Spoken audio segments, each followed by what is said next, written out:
Thanks, Michael. I'm standing on the front steps of beautiful Highfield Hall with local creative genius Annie Hart Cool. And you know, this pandemic has brought a lot of emotions. It's had a lot of impact on our community, but mostly it has limited our ability to be together.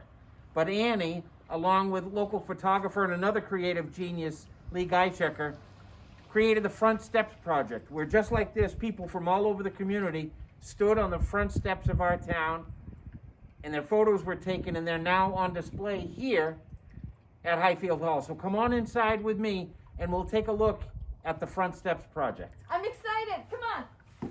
So this is really, for many, a story of perseverance, particularly here, Annie, where we're in a gallery of local businesses that found a way to not only survive, but in some ways thrive throughout the pandemic. And you got to really hear so many different stories about local businesses who found a way not only to do okay, but to give back to the community. And that's just amazing. So right. You know, I love the persevere. That's a great word for it, because everybody not only persevered, but they pivoted. That word we hear so often, right? And they tried to find new things. Now this woman here on the Sound, she was new to town, new in her role, and completely alone. She was so excited that we showed up to take this picture.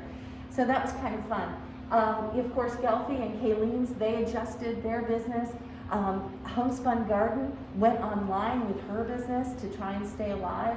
So many people really adjusted their sales. We learned from restaurants who never had takeout before that they were adjusting to takeout, thank you God, right? And so Falmouth really rose to this crazy occasion. So I like to use the phrase, the mosaic of our community.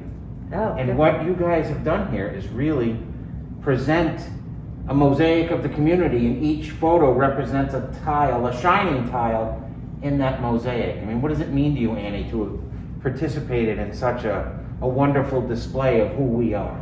Oh, well, I have to tell you, the people of Falmouth and Bourne and Mashpee, we kind of did the Upper Cape with this, have been so generous of heart. And this project crossed all economic and social boundaries. So a mosaic is a beautiful way to say it, because it truly was. And all we asked was that they give something. We didn't put a number on it to the service center, and we didn't follow up. So they could or they couldn't have, but at the end of the day, people were so revved up to be a part of this project. And we, now seeing it, it's just so exciting, because before it was just a camera lens, right? But now it's up on the wall. It's so fun. So Highfield Hall and Gardens, Joanne, is really part of the cultural soul of our community. So it's really fitting that you should host this amazing mosaic exhibition of the people in the community. What does it mean to historic Highfield that you're able to be part of it? We're very pleased that we are able to show a very large percentage of the photography and of the families and individuals who participated in this multi-community-wide event. So I'm really looking forward to having the people who participated in this, and maybe those who didn't get a chance to or didn't know about it, to come in and kind of relive that sense of a community all over again. And in this way, it really brings people together, and perhaps put a smile on their faces one more time, now that we've lived this for almost a year now. Bringing people together, that's the theme of this entire Front Steps project. I'm here with the other half of the creative dynamic duo that has created this amazing display, the mosaic of our community, as I said.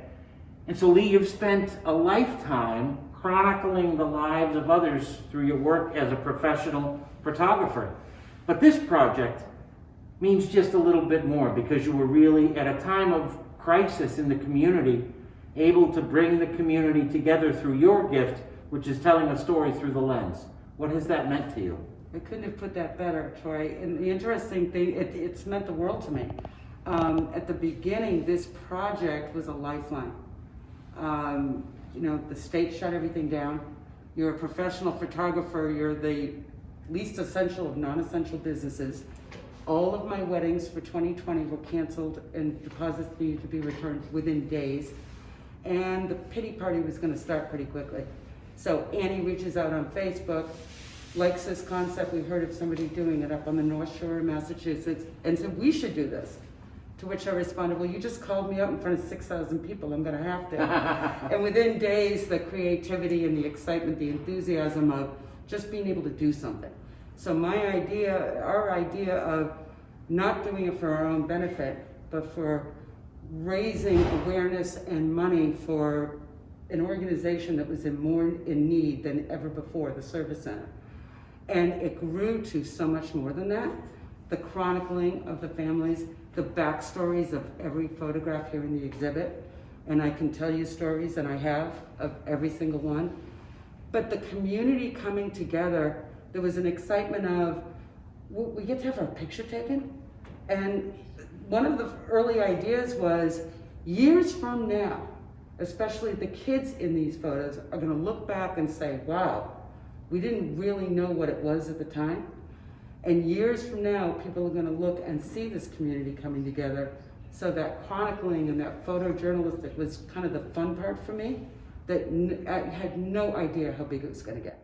So Lee, this pandemic has been going on for almost a year. In fact, this display concludes on the 1-year anniversary of the day you and Annie started the project. And I know for you, as a professional photographer, your industry has been impacted more than most.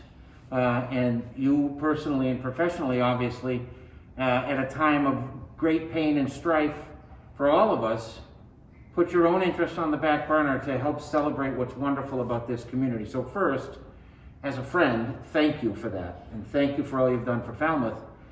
What has that meant to you? I know you and Annie spent time with people asking them one word to describe what this has all meant. Can you give me a word that describes what it's meant for you to participate in something that's so meaningful to the community you love? Transformational. And it's put things into perspective for me as to what's really important, because at the end of the day, there are people in far greater need than myself, and knowing that you're not going through something alone is what fueled me.